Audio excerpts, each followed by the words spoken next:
Hello बच्चों, कैसे हो सभी। होप आप सभी फाइन होंगे। तो जैसा कि आप सभी जानते हैं, मेरा नाम है प्रशांत और आप और हम मिलकर पढ़ रहे हैं इलेक्ट्रोकेमिस्ट्री। तो लास्ट लेक्चर में हमने कहां तक देख लिया था? हमने देख लिया था कि मोलर कंडक्टिविटी होती है उसको कौन से फैक्टर्स इफेक्ट करते हैं और डाइल्यूशन का या बेसिकली कंसंट्रेशन को डिक्रीज करने का या इंक्रीज करने का मोलर कंडक्टिविटी पे क्या डिफरेंस पड़ता है। ठीक है जी, क्या असर पड़ता है हमने देख लिया था कि कैसे मोलर कंडक्टिविटी को कंसंट्रेशन इफेक्ट करती है। हमने देखा था कि कंसंट्रेशन जैसे जैसे डिक्रीज करते हैं वैसे वैसे मोलर कंडक्टिविटी क्या होती है, इंक्रीज होती है। और जैसे ही कंसंट्रेशन 10 to 0 करने लगती है तो लगभग क्या हो जाता है, तो मोलर कंडक्टिविटी क्या अपने इनफाइनाइट लेवल पे पहुंच जाती है और उसको हम बोलते हैं molar conductivity at infinite dilution, that is lambda not M. इतना हमने देख लिया था। इसके अलावा हमने देखा था कि जो लैम्डा नॉट एम है इसको फाइंड करने का तरीका अलग अलग होता है। स्ट्रॉन्ग इलेक्ट्रोलाइट के लिए तो हम क्या करते थे, तो स्ट्रॉन्ग इलेक्ट्रोलाइट के लिए तो हम ग्राफ बनाते थे किसका, root C versus lambda M का ग्राफ बनाते थे और क्या देखते थे कि जो स्ट्रॉन्ग इलेक्ट्रोलाइट होता था उसकी कुछ ऐसे आती थी। ठीक है जी, और उसको एक्स्ट्रापोलेट करके हम लैम्डा नॉट एम निकाल लेते थे यहां पे। पर वीक इलेक्ट्रोलाइट के लिए ये कुछ ऐसे आती थी और हम लैम्डा नॉट एम नहीं निकाल पाते थे। इतना कुछ भी हमने देख लिया था। ठीक है जी, अब क्या है आज के लेक्चर में हम क्या देखेंगे, आज के लेक्चर में हम देखेंगे कि जो ये है स्ट्रॉन्ग इलेक्ट्रोलाइट है इसके लिए कंसंट्रेशन घटाने से या कंसंट्रेशन को कम करने से या डाइल्यूशन को इंक्रीज करने से जो मोलर कंडक्टिविटी है वो कितना बढ़ती है। ठीक है जी, कितना बढ़ती है वो देखेंगे, एक्सटेंट कितना होता है। इसके अलावा हम क्या देखेंगे, तो इसके अलावा हम देखने जा रहे हैं कि वीक इलेक्ट्रोलाइट की जो molar conductivity at infinite dilution है लैम्डा नॉट एम है वो कैसे निकालेंगे। और उसके लिए हम क्या देखेंगे, तो उसके लिए हम एक लॉ देखेंगे जिसका नाम है कोलराश लॉ। ठीक है जी, तो ये सब मैंने लिख दिया है आपके सामने कि how much lambda M increase with dilution for strong electrolyte, ये देखना है हमें। कोलराश लॉ देखना है। ठीक है जी, और इसके अलावा क्या देखना है कि how to find lambda not m for weak electrolyte using Kohlrausch law, कि कोलराश लॉ का यूज करके कैसे मैं वीक इलेक्ट्रोलाइट की क्या निकाल सकता हूं, lambda not M molar conductivity at infinite dilution निकाल सकता हूं। ठीक है जी, तो आइए शुरू करते हैं, देखते हैं, चलते हैं और पता करते हैं कि कैसे ये सब होता है। आइए,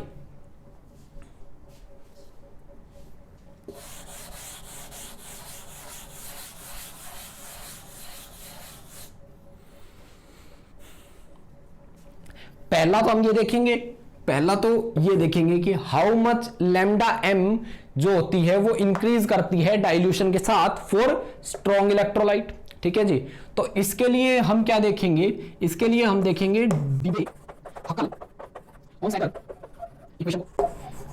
ध्यान रखना इसका नाम डीबे हकल ऑन साइगर इक्वेशन। सवाल क्या बताती है, तो ये बताती है कि हाउ मच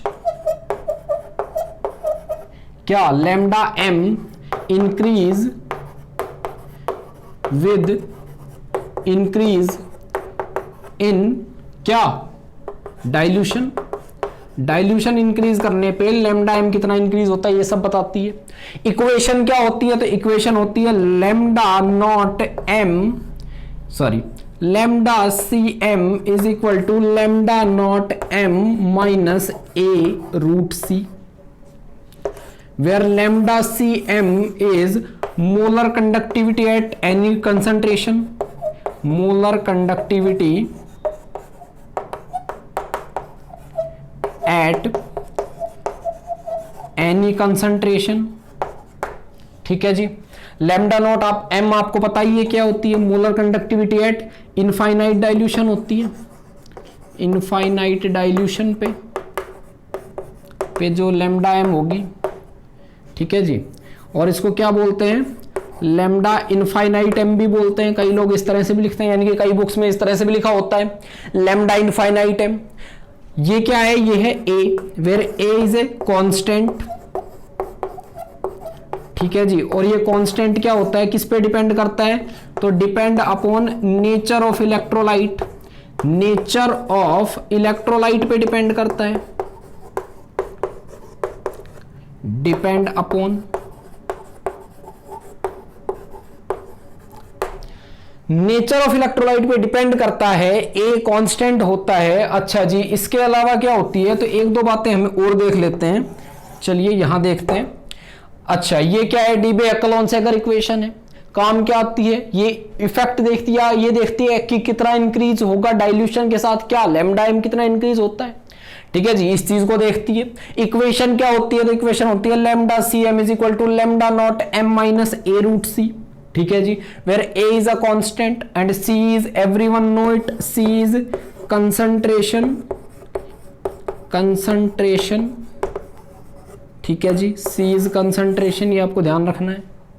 अच्छा जी, इसके अलावा ये देख लेते हैं कि ये नेचर ऑफ इलेक्ट्रोलाइट पे कैसे डिपेंड करता है। तो क्या होता है कि जैसे NaCl,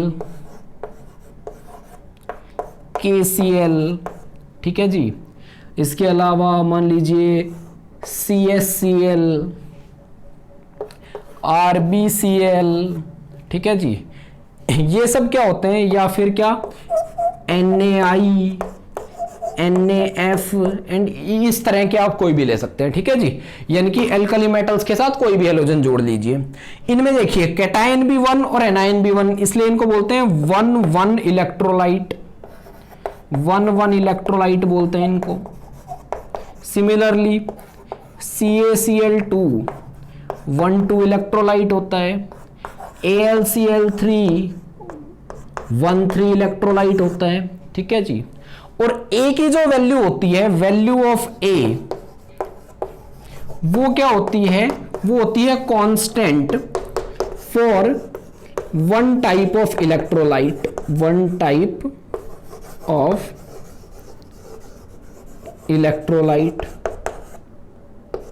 ठीक है जी, यानी कि 1,1 इलेक्ट्रोलाइट सारों के लिए A की वैल्यू एक जैसी होगी, 1,2 इलेक्ट्रोलाइट सारों के लिए एक जैसी होगी। दैट इज जैसे कि NaCl, KCl, caesium chloride, rubidium chloride, sodium iodide, sodium fluoride, सबके लिए एक ही वैल्यू होगी, बराबर वैल्यू होगी एक ही।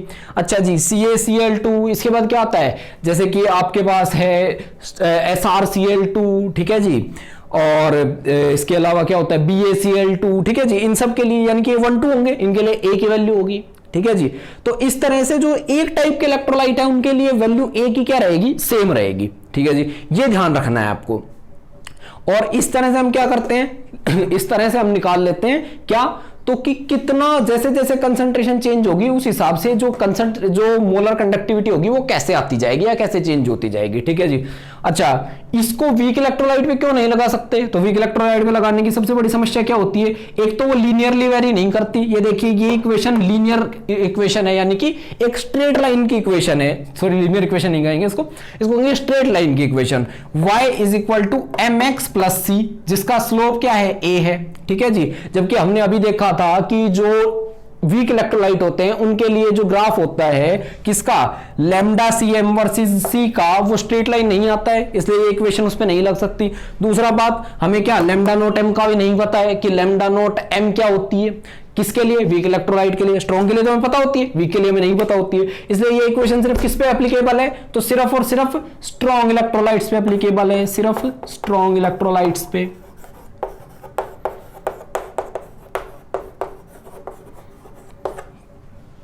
ठीक है जी, तो इतना देख लीजिए और इसको नोट कर लीजिए, स्क्रीनशॉट ले लीजिए, फिर चलते हैं आगे।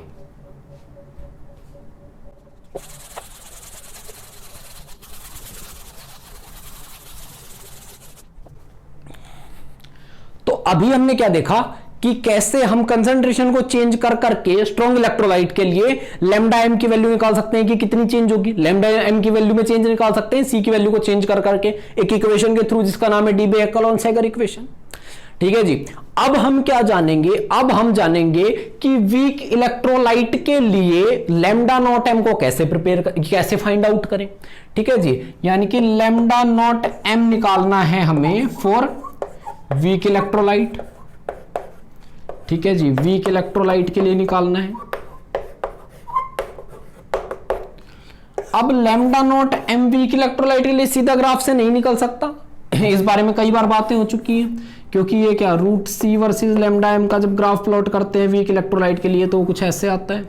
और ये कभी भी एक्सिस से नहीं मिलेगा, और एक्सिस से नहीं मिलेगा तो कंसंट्रेशन जीरो पे इसकी वैल्यू नहीं आएगी, और कंसंट्रेशन जीरो पे जो लैम्डा एम की वैल्यू होती है उसी को हम लैम्डा नॉट एम कहते हैं। तो इस तरह से तो ये आएगी नहीं, बिल्कुल नहीं आएगी। तो हमारे पास एक दूसरा तरीका होता है, और ये किसने स्टडी किया था? तो ये स्टडी किया था कोलराश ने। और कोलराश ने क्या स्टडी किया और कैसे उसके बारे में, कैसे उससे वीक इलेक्ट्रोलाइट की molar conductivity at infinite dilution निकलती है, ये सब जानने से पहले हमें क्या जानना होगा कि कोलराश लॉ क्या होता है। हमें सबसे पहले तो यही जानना पड़ेगा ना कि कोलराश लॉ क्या होता है। जब तक हम ये नहीं जानेंगे तब तक हम कैसे उसको लगा के और वीक इलेक्ट्रोलाइट की लैम्डा नॉट एम निकालेंगे। तो आइए देखते हैं क्या कोलराश लॉ क्या होता है।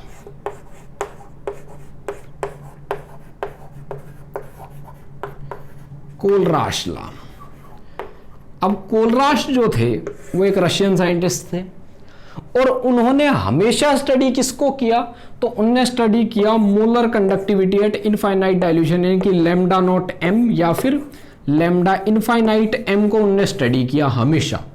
उनकी पूरी स्टडी इसी पे बेस्ड थी। ठीक है जी, लैम्डा नॉट एम बोल सकते हैं, लैम्डा इनफाइनाइट एम बोल सकते हैं, यानी कि molar conductivity at infinite dilution.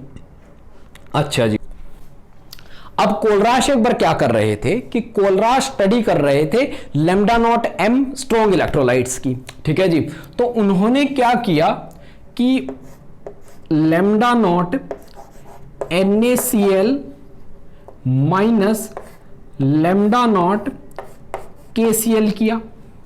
ठीक है जी, अच्छा सिमिलरली फिर उन्होंने किया lambda nought NaBr minus lambda nought KBr।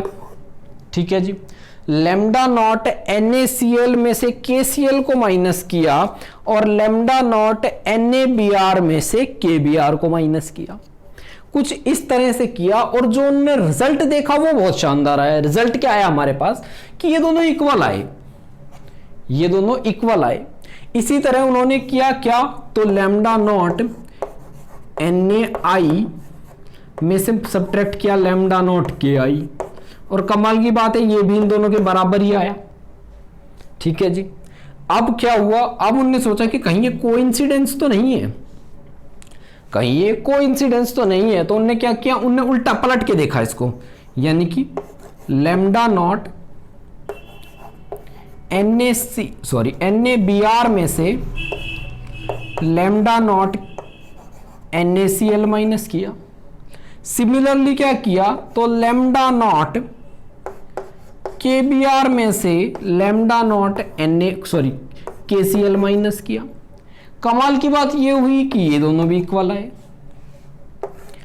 ये दोनों भी क्या आए, इक्वल आए, और ये तीनों तो आ ही रहे थे इक्वल, जैसा कि हमने पहले ही देखा था। ठीक है जी, तो इस तरह के कुछ रिजल्ट्स कोलराश के पास आए जो कोलराश को काफी अजीब लगे। अब उनने क्या सोचा कि भाई ये जो रिजल्ट आए हैं ये क्यों आए हैं, इसका मतलब क्या हुआ है कि ये जो इंडिविजुअल आयन है, यानी कि यहां पे Cl और Cl कॉमन है, तो Cl से Cl कट गया होगा और ये Na और K का डिफरेंस आया होगा। सिमिलरली यहां जो Br की जो लैम्डा नोट है वो यहां Br की लैम्डा नोट रही होगी, और Br से Br कट गया होगा और Na और K का डिफरेंस आया होगा। दोबारा सोचिए, कोलराश ने क्या सोचा कि NaCl में जितना Cl का कंट्रीब्यूशन है उतना ही KCl में Cl का कंट्रीब्यूशन रहा होगा। ठीक है जी, तो Cl का यहां कंट्रीब्यूशन और यहां कंट्रीब्यूशन क्योंकि बराबर है, तो जब सब्ट्रैक्ट किया तो वो तो एक दूसरे से कट गया होगा और Na और K का डिफरेंस होगा। यहां भी सिमिलरली क्या होगा, Br का कंट्रीब्यूशन यहां जितना है वही वहां यहां भी उतना ही रहा होगा कि Br का डिफरेंस, और ये दोनों भी आपस में कट गए होंगे तो सिमिलरली डिफरेंस Na और K का आया होगा। इसलिए ये Na और K का डिफरेंस यहाँ, Na और K का डिफरेंस यहाँ, सिमिलरली यहाँ भी Na और K का डिफरेंस आया होगा, तो ये तीनों बराबर रहे होंगे। इसके अलावा यहाँ क्या रहा होगा, तो यहाँ देखिए Na और Br और Na और Cl, तो यहाँ पे Na का जितना यहाँ पे रहा होगा उतना यहाँ पे, तो Na वाला कैंसिल हो गया होगा और ये Br और Cl का डिफरेंस आया होगा। सिमिलरली यहाँ K का सेम हो गया होगा और वही Br और Cl का डिफरेंस आया होगा, इसलिए ये दोनों डिफरेंसेस बराबर आ रहे हैं। कहने का मतलब इस पूरे को, अगर ये जो काफी कंफ्यूजिंग सी हमारी बातें चल रही है, इनको अगर मैं एक लाइन में क्या करूं, कंक्लूड करूं, अगर एक लाइन में बोलना चाहूं तो जो कोलराश थे उन्होंने क्या बोला कि आयंस हैव फिक्स कंट्रीब्यूशन, या फिक्स के लिए फिक्स वर्ड यूज करने के बजाय उन्होंने यूज किया definite contribution, definite contribution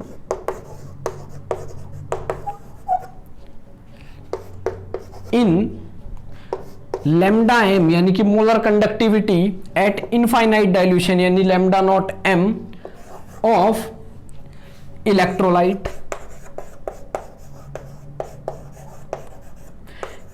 irrespective of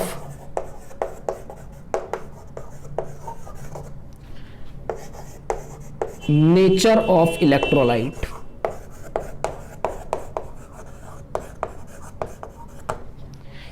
यानी कि इलेक्ट्रोलाइट का नेचर कुछ भी रहा हो, यानी कि इलेक्ट्रोलाइट कोई भी रहा हो, अगर उनमें कोई आयन सेम है तो उसका जो कंट्रीब्यूशन होगा, यानी कि लैम्डा नॉट एम में उसका जो हिस्सा होगा वो बराबर होगा, यानी कि NaCl में Cl जितना कंट्रीब्यूट करेगा उतना ही KCl में कंट्रीब्यूट करेगा, उतना ही RbCl में कंट्रीब्यूट करेगा, उतना ही सीजियम क्लोराइड में कंट्रीब्यूट करेगा। कहने का मतलब क्या है कि जहां भी क्लोरीन हमें दिख गया वहां वो कितना कंट्रीब्यूट करेगा, इतना ही कंट्रीब्यूट करेगा जितना यहां पे कर रहा है। यानी कि Cl नेगेटिव का जो कंट्रीब्यूशन है लैम्डा नॉट m में वो क्या है, डेफिनेट है, यानी कि फिक्स्ड है।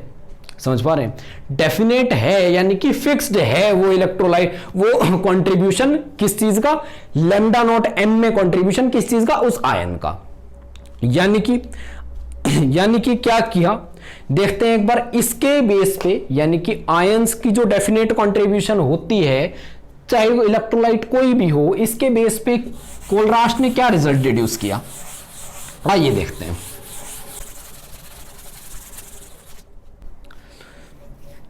अब देखिए एक बार इसको थोड़ा मैथमेटिकल फॉर्म में लिखने जा रहा हूं तो आपको थोड़ा बढ़िया समझ आएगा।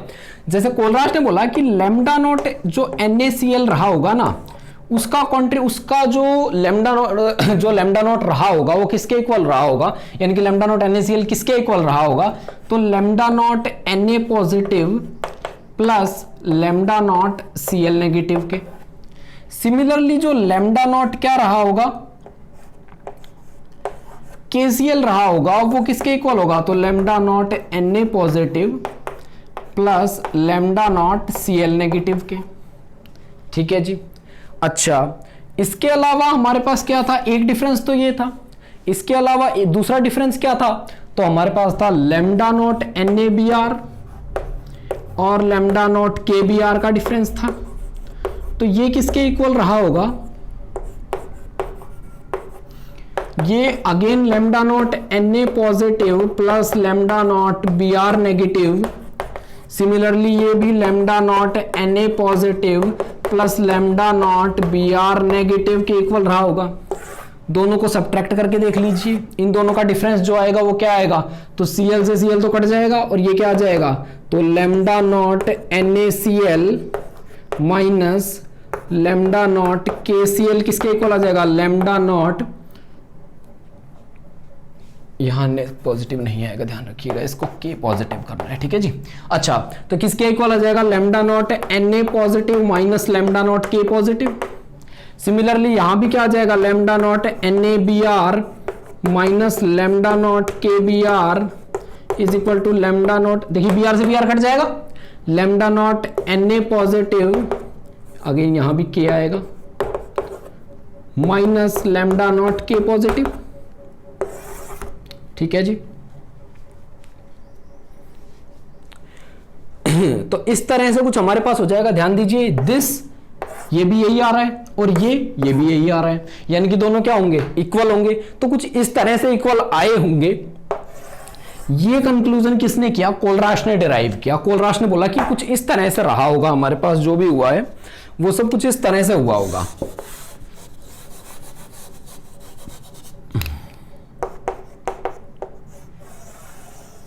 ठीक है जी। अब देखिए इसके बेस पे जब उसने ये रिजल्ट डिराइव कर लिया तो कोलराश ने अपना क्या किया, तो कोलराश ने अपना स्टेटमेंट बनाई अपने लॉ की कि किस तरह से भाई जो हमारा लॉ है उसको डिफाइन किया जाएगा। तो अब आएगी कोलराश लॉ की definition.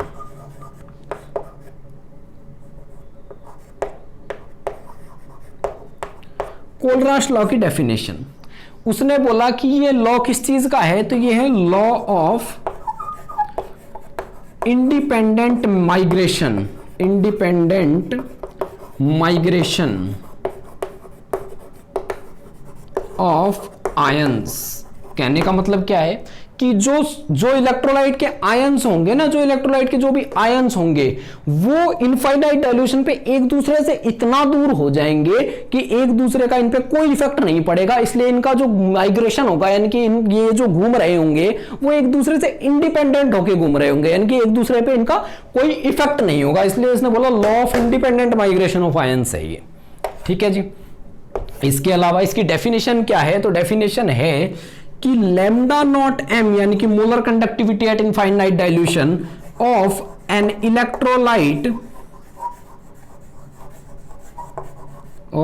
Electrolyte is equal to the sum of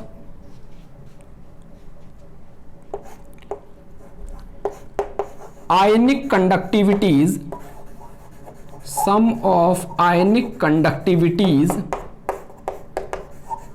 of its ions। कहने का मतलब क्या है कि किसी भी इलेक्ट्रोलाइट यानी कि NaCl जैसे कि एग्जांपल कि जो molar conductivity at infinite dilution होगी यानी लैम्डा नॉट m होगी, वो इसके आयंस की आयनिक कंडक्टिविटी के सम के बराबर होगी। ध्यान रखना है आपको। ध्यान दीजिए NaCl के कौन कौन आयंस बनेंगे? Na पॉजिटिव और Cl नेगेटिव। तो यानी कि lambda nought Na positive plus lambda naught Cl negative के इक्वली क्या होगी? Lambda naught NaCl। ठीक है जी। अब हमारे पास क्या है कि लैम्डा नॉट NaCl तो निकाल सकते हैं, बट इन इंडिविजुअल आयंस की हम नहीं निकाल सकते। हमें बस ये पता है कि ये जो आयंस की कंडक्टिविटी है ये हर इलेक्ट्रोलाइट में फिक्स रहेगी। यहां पे Na प्लस की जितनी है उतनी यहां Na प्लस की होगी। इसके अलावा जहां भी Na आएगा हर जगह Na प्लस की molar conductivity at infinite dilution इतनी होगी जितनी यहां पे। ठीक है जी। यानी इनको फ्रीली ऐड और सब्ट्रैक्ट किया जा सकता है। समझ पा रहे हैं आप? तो ये जो डेफिनेशन है ये आपको बहुत ध्यान से याद रखनी है।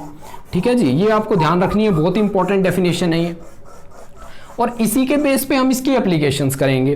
ठीक है जी। तो इतना देख लीजिए कि law of independent migration of ions क्यों बोला।